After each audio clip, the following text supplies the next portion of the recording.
puntahan natin yung kasi meron na tayo kay Joel, meron na tayo kay Jinggoy. Ngayon, puntahan naman natin itong si Marcoleta, mga kakabsat. Puntahan natin to si Marcoleta. Okay, here we go. Pinhappyawan ko na to kanina. Okay, pasok.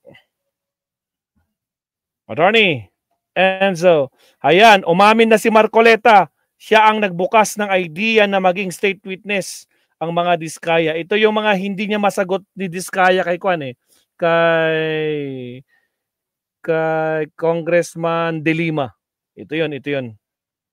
Alright, pasok, attorney. Magandang gabi, mga kabunyog, mga kababayan. Okay, attorney. Welcome po sa isa na namang episode ng ating pong... Guys, sa mga bagong pasok, again, huwag kalimutan mag-like and subscribe. Pasok, Attorney Enzo. Gabi-gabing talakayan. Ngayon, mga kabunyog, nakita ko itong sa abogado.com.ph. Nakita ko itong artikulong ito. Ang nakalagay, mga kabunyog, sa artikulo, yan, in-screenshot ko. Ang sabi diyan, Marcoleta says he brought up state witness idea to Discayas. Yan nakikita nyo, mga kabunyog.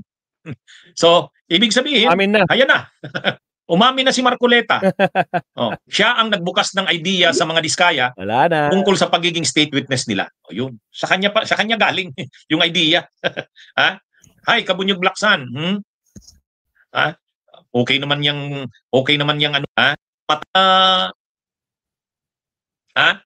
nagprograma yung bunyog kanina doon. Tapos yung malaking tarpaulin na nandun yung mukha ni Joel Villanueva at ni Estrada, ni Jinggoy, pinagbabato ng itlog at saka ng kamatis.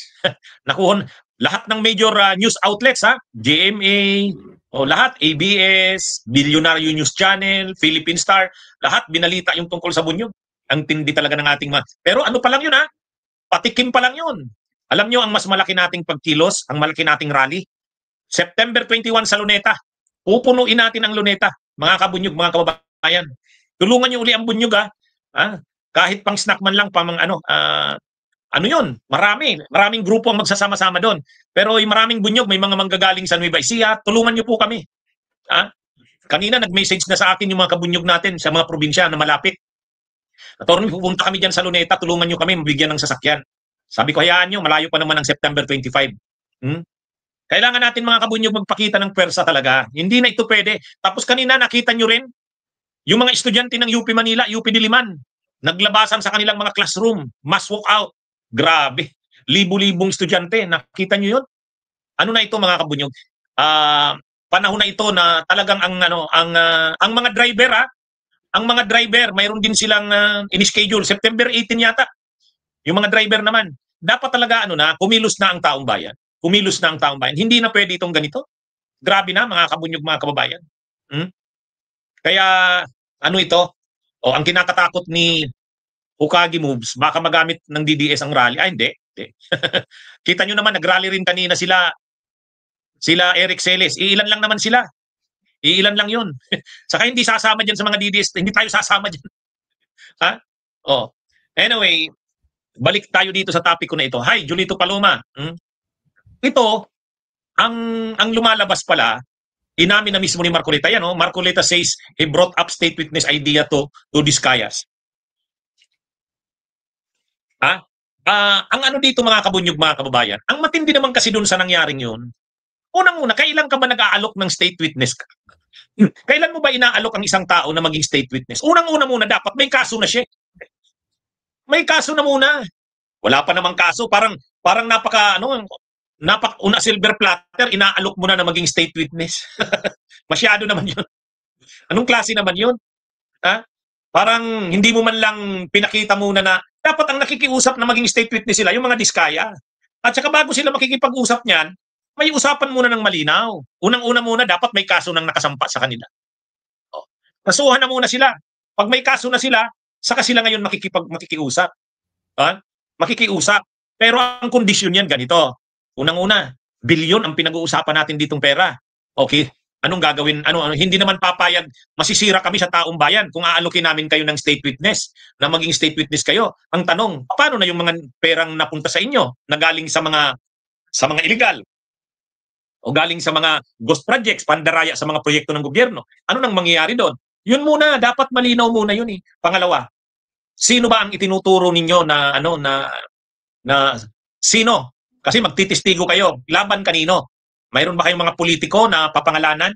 Pag napansin mo na parang may pinipili lang sila sa pinapangalanan, tulad ng kongresista lang ang pinapangalanan, walang senador, walang ibang politiko. Pangalawa, panahon lang ni Marcos yung sinasaklaw ng kanilang mga sinasabi, ay mag-isip-isip ka na. Sabihan mo na kaagad, malabo naman yan, hindi naman pwede yan. Ha?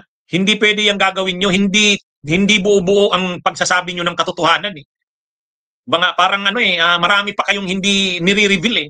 Paano naman kayo bibigyan ng maging state witness?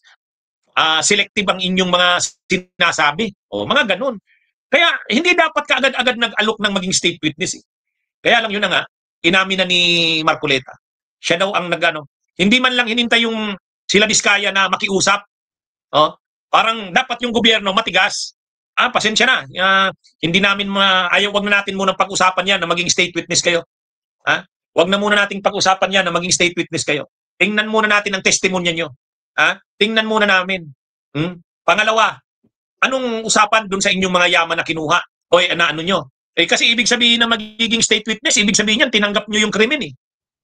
Inamin nyo na talagang may nagawa kayong mga krimen. So ibig sabihin, dahil krimen ang ginawa nyo, ibalik nyo yung mga ninakaw ninyo sa pera ng bayan. Hindi pwedeng wala yun. Saka hindi namin kayang ipaliwanag sa publiko. Bakit kayo naging state witness kung wala nun? Kaya lang, napakadali. Napakadali ni Marcoleta. Inalok ka agad mga Diskaya. Inalok ka agad na maging state witness. Ay, ang laman lang naman nung sinumpaang salaysay ng mga Diskaya. Ano lang naman ang nandun eh. Mga congressman. Tapos yung mga kongresistang nandun, wala pa silang mga ebidensyang malinaw doon. Halimbawa, si Marcy Teodoro. Si Congressman Marcy Teodoro ng Marikina, sabi nga ni Marcy Teodoro, paano naman ako madadawit yan? Hindi naman ako congressman ng panahon na yan. Kaya mga kabunyog, mga kababayan, kung ibig sabihin ng state witness ka, ano yun, inamin mo ang kasalanan at gusto mong makatulong sa gobyerno na yung talagang mga pinaka-responsable sa krimen ay maparusahan, at ikaw naman, nagsisisi ka sa ginawa mo, kaya gusto mo, patawarin ka na. Gawin ka nilang state witness. Ilalahad mo ang lahat ng nalalaman mo. Ngayon, yung mga pera or ari-arian na naipundar mo, galing sa masama, galing sa illegal, ibabalik mo. Yan yun. Dito sa ginawa ni Marcoleta, wala eh. Hindi niya man lang inisip. At saka una, kinonsultan niya ba yan? Kinonsultan niya ba yan ang mga kasamahan niya sa Blue Ribbon? Kinonsultan niya rin ba yan ang liderato ng Senado? Actually, kinukumit mo na noon ang Senate eh. Kaya ngayon din ang tanong siguro, kinonsulta niya ba ang mga kasamahan niya sa Blue Ribbon? Ay kasama sa Blue Ribbon Committee sila Risa Hontiveros. Wala namang nasasabi sila Senadora Risa Hontiveros na kinonsulta sila. Dapat nag-usap-usap yung Blue Ribbon Committee, ito. Anong tingin nyo tungkol sa pwede ba nating bigyan sila ng state witness? Dapat pinag-usapan yun. Pero ang ginawa ni Marcoleta, hindi. Kanya na lang, inamin niya mismo eh. Marcoleta says, he brought up state witness idea to Diskayas. Parang ganun lang kadali. On a silver platter, ibibig. Kaya tuwang-tuwa yung mga Marcoleta, tuwang-tuwa yung mga Diskaya eh. Ang gaan-gaan ng sa kanila. Pinagawa lang sila ng sinumpaang salaysay. Pagkatapos, presto. Inopera na ng state witness. Ay, inopera na ng yun, maging state witness. Pag naging state witness ka, kakalimutan na yung kaso mo, hindi ka na isasama sa kakasuhan. Ganun ba yun? Kaya lang yun nga, ang matindi dito, inamin na ni Marcoleta siya mismo ang nag-brought up ng idea sa mga Diskaya. Ngayon, pumayag naman ang mga Diskaya kasi yan eh, pabor na pabor sa kanila yan, maging state witness. Ang maganda na lang, may nangyari. Ano yung nangyari? Napurnada yung kanilang pagiging state witness. Bakit? Nagpalit ng liderato ang Senado. Nagpalit ng Senate President, nagpalit ng Blue Ribbon, yun, iba na. Si Tito Soto, hindi siya payag. Ay hindi naman pwedeng i-recommend sa DOJ kasi kailangan ng perma ng Senate President. Sinabi na ni Tito Soto, sa dami ng ninakaw nila, ganun lang kadali-dali na maging state witness. Pero sabi naman ni Ping Lacson, yung bagong Blue Ribbon, ayaw niya daw husgahan si Marcoleta. May rason daw siguro yan, bakit niya ginawa yun. Pero pwedeng tanungin si Marcoleta, bakit ganun kadali mong Bakit ganun kadali mo naman na pinupose yan? Ano yan eh? Parang sinurinder mo kaagad. Actually, sinurinder mo yung ng gobyerno niyan. Kasi dapat inuusig siya ng gobyerno. Oh. Ngayon, kung willing man siyang mag-cooperate, ibigay yung ibalik sa gobyerno yung kanyang mga ninakaw, isasabihin niya lahat. O tingnan muna, ano bang mga ibabalik mo? O pwede bang i-declare mo anong mga ibabalik mo? Anong ari-arian yan? O magkanong amount ba yung ibabalik mo? Pangalawa, ano bang mga sasabihin mo? O doon ka mag-base. Pag nakita mo na mukhang nagko-cooperate ito, o di saka ka mag-propose na gawin siyang state witness. Pero doon wala man lang usapan. Wala.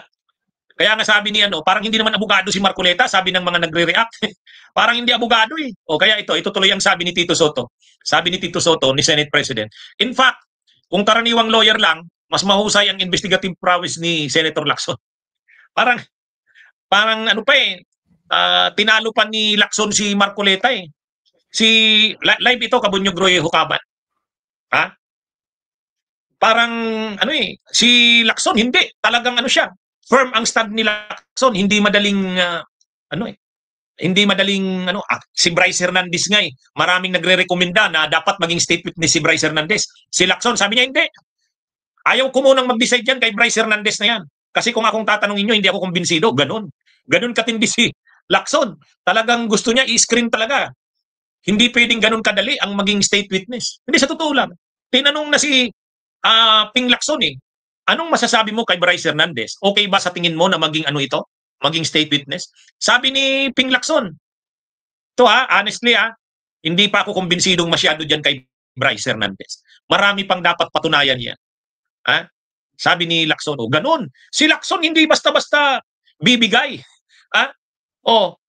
Kumbaga kaya nga sabi ni Tito Soto, hindi lawyer si Lacson. Pero matindi yan. Salamat, Kabunyog Roy Hukaban. Matindi yan. Hindi nyo madali yan basta-basta makukumbinsi or mapapapasok. Kaya nga, dito, parang mas naging abogado matibay pa si Ping Lacson kaysa kay Marcoleta. Si Marcoleta, ang dali-dali. Ako, ang opinion ko, si Bryce Hernandez, pwede yan na maging state witness. Pero kay Lacson, ang stand ni Lacson, hindi ka agad-agad ako makukumbinsi dyan. Kailangan pang may patunayan si Bryce Hernandez, sabi niya. So, ibig sabihin, ganun si Lacson. Si Marcoleta, hindi. Nung Senate Blue Ribbon Committee chairman, nung babaw naman ng mga sinabi ni Marcoleta, ni Diskaya, halos wala namang, hindi naman matibay yung mga ni-reveal. Pangalawa, wala namang usapan tungkol sa yaman, kung ano nang mangyayari doon sa mga yamang nakuha nila sa masamang, mga transaksyon sa gobyerno. Walang usapan. Sigurado na itong si Lacson, hindi papayag na maging state witness ang si Diskaya. Hindi papayag. Kaya nga Hi Jerry Mera, live ito. Kaya nga sinasabi ni Tito Soto, kahit hindi yan abogado si Lacson, yan? Matibay yan. Hindi yan basta-basta mababali. Yun na nga. Si Marcoleta na abogado, kapag nagsasalita ay mayabang na akala mo hindi mo siya basta-basta makukumbinsi, mahirap mo siyang kumbinsihin. Pagdating kay Diskaya, ang dali-daling na kumbinsi. Di ba? Kabunyog Grande Marsilia. Si Marcoleta na parang pag tiningnan mo, mahirap ito. Hindi mo ito basta-basta mapapasok. Matindi ito si Marcoleta. Mahirap mong kumbinsihin yan. Hindi madali. Pero pagdating kay Diskaya, ang dali siyang napabilib ni Diskaya. Ang sabi na nga ni Marcoleta, siya ang nag-alok, nag-open ng idea na maging state witness ang mga Diskaya. Ay sus naman, maraming bumibilib sa iyo Marcoleta, mga DDS, kasi hindi ka raw madaling kumbinsihin. Ano ka raw? Kung anong batas, yun? Dito pagdating kay Diskaya, ang dali-dali mong nakumbinsi. Ano ba talagang nangyari? Ano ba nangyari? Senador Marcoleta. Kaya parang ang dali-dali mo namang nakumbinsi ng mga Diskaya na ang dali mo namang ikaw pa mismo ang nag-offer na gawin silang state witness. Hindi pa yung Diskaya mismo ang nakiusap. Dapat dapat ni Marcoleta doon, pasensya na wag na muna nating pag-usapan yung pagiging state witness nyo. Ipakita nyo muna na talagang kayo'y nagsisisi at talagang marami kayong maitutulong para mapanagot ang maraming tao dito sa nangyaring ito. Yun. At saka, ipakita nyo muna na yung mga yaman na kinuha nyo sa masamang paraan, ibalik ninyo. Kasi pera yan ng bayan. Pero sa ngayon, wag na muna nating pag-usapan yan. Makita muna namin kung ano yung gagawin at sasabihin. O ganoon. Ganoon sana, no? Pero baliktad eh. Baliktad. Masilakson pa yung mabigat. Kaya nga sinasabi ko nga, kay Bryce Hernandez, maganda na yung mga sinabi ni Bryce Hernandez. Ha? Idiniin na ni Bryce Hernandez sila Villanueva at saka si Estrada. Pero sabi ni Ping Lacson, hindi pa rin ako kumbinsido dyan kay Bryce Hernandez. Marami pa yang dapat ipaliwanag. O yun, ganun sana. Ganun sana. O, pinagmamalaki pa naman sana ng mga DDS si Marcoleta eh. O, tapos pagdating dun sa Blue Ribbon, ang dali-daling makumbinsi. So anyway, ano ito? Na ano lang tayo kasi nabasa ko nga yan. Marcoleta says he brought up state witness idea to disguise. Sabi ko, ha? O, yan, inamin na pala. Inamin na. Okay. O, sige mga kabunyog, mga kababayan, ha? Magandang gabi sa inyong lahat. Mabuhay tayo. Bunyog!